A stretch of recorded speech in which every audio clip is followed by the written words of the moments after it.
life are free. The stars belong to everyone. They gleam there for you and me.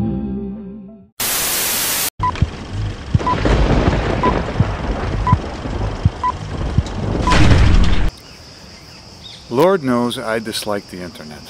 I was on the internet for 5 years and it left a really bitter taste in my mouth. I mean, you have to deal with everybody's opinion on any little thing. And it's like Aristophanes said back in the day with his play Bis.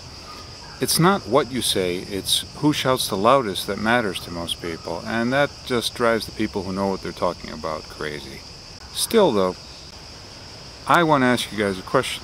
I mean, you're a lot tougher than I am, so I guess you're qualified to answer this question. The question is, what factor most single-handedly defines victory in combat?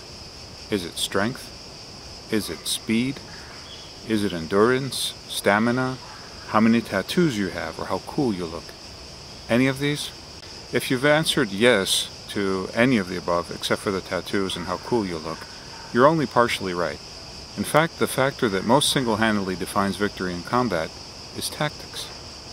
If that were not the case, then the cave bear would be the dominant species on the planet and not human beings. But we are. Why? Because human beings have always been tactical, tool-bearing animals, and that is the secret of our success.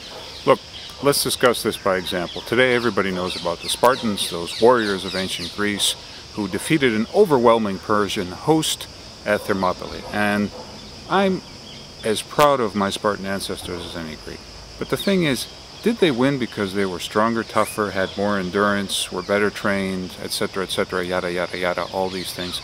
Or did they win because they had a tactical advantage for the lay of the land that they specifically chose in order to fight the Persian host? And we know that the latter is true because once they were surrounded, they did lose.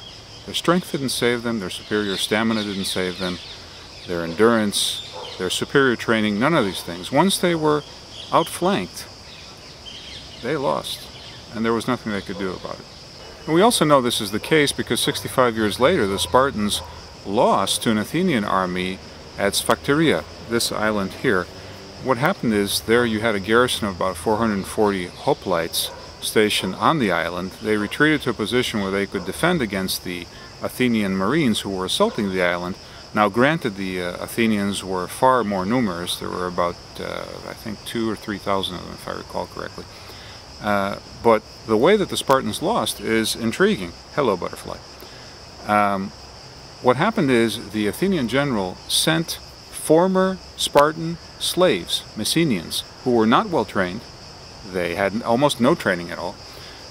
They were very lightly armed. In fact, most of them were throwing stones at the Spartans to scale the cliffs that you saw in that photo of the island and surround the Spartans. But the Spartans surrendered. They didn't fight to the death.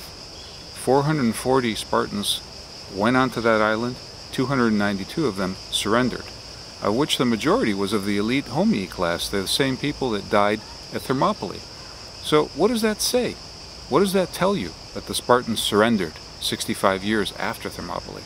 That they surrendered because they couldn't come to grips with an enemy that they didn't know how to fight.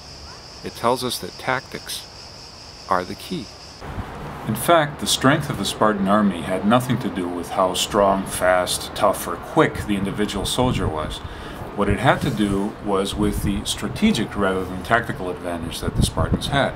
And that strategic advantage had everything to do with the type of government that they had chosen. They had formed a collective institution where they had done away with money, with class distinctions, with ownership.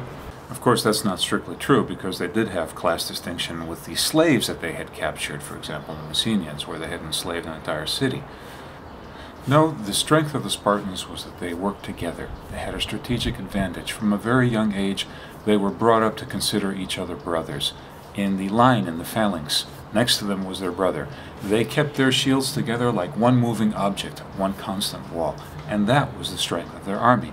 So, when you see modern reenactors toss their shield and their helmets and their spears to the ground so they can grapple with their opponent, It's a bunch of crap. I mean, the Spartans had a word for somebody who threw a shield away. It was called ripsaspis.